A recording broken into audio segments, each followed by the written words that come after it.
Ito ang tutorial sa mga baguhan na gustong palitan yung kanilang player ng RTS. I-click natin ang next or back.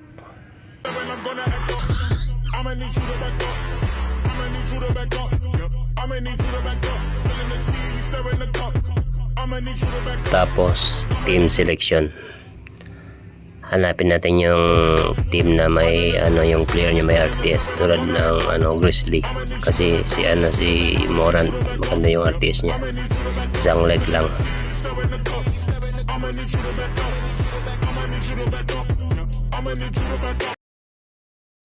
Click more, tapos edit player. Kikita natin maganda yung RTS ni Morant, isang paa lang yung may leggings. Ito yung uso ngayon, itong kopyahin natin. Click natin yung add pointer, tapos script. Siguraduhin lang natin yung extended panel function naka green. Tapos hanapin natin yung RTS equipment.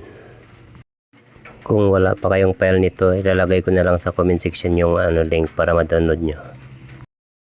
Pagka-click natin ng RTS equipment, i-click natin yung execute this file.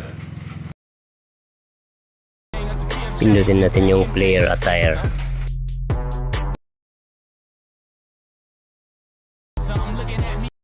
I-click ang edit this item. Lagyan ng check itong box para maging green. Tapos click determine. Ganun lang din gagawin natin sa player accessories and clothes at saka sa player number.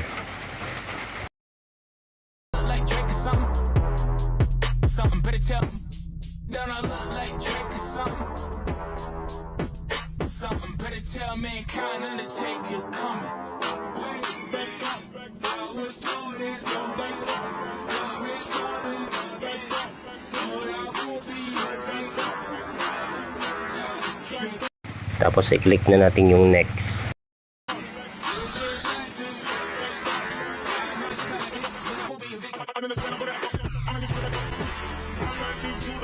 Click natin yung home at tapos basic. Click natin yung team selection, hanapin natin yung team ng player natin.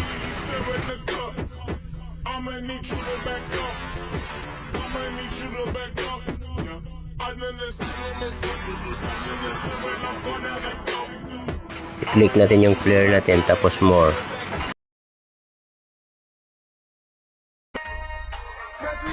Edit player.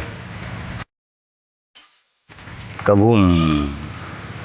Ayun, may RTS na tayo. Alright na.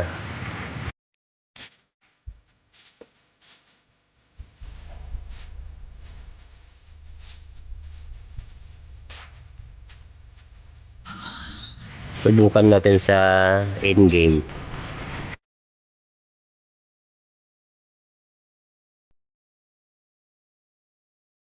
Starting five for both teams.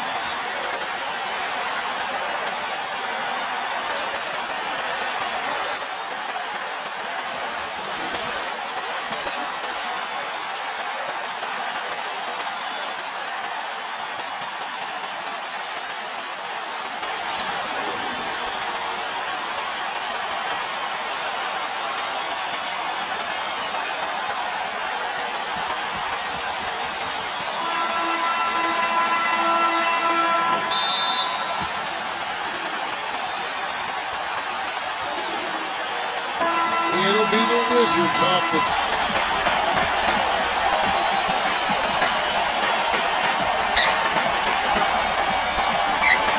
Hanggang dito na lang mga lodi, sana may natutunan yung mga baguhan. Salamat sa panonood. Thunder. Traps in the train. You know what, guys? He can really light it up.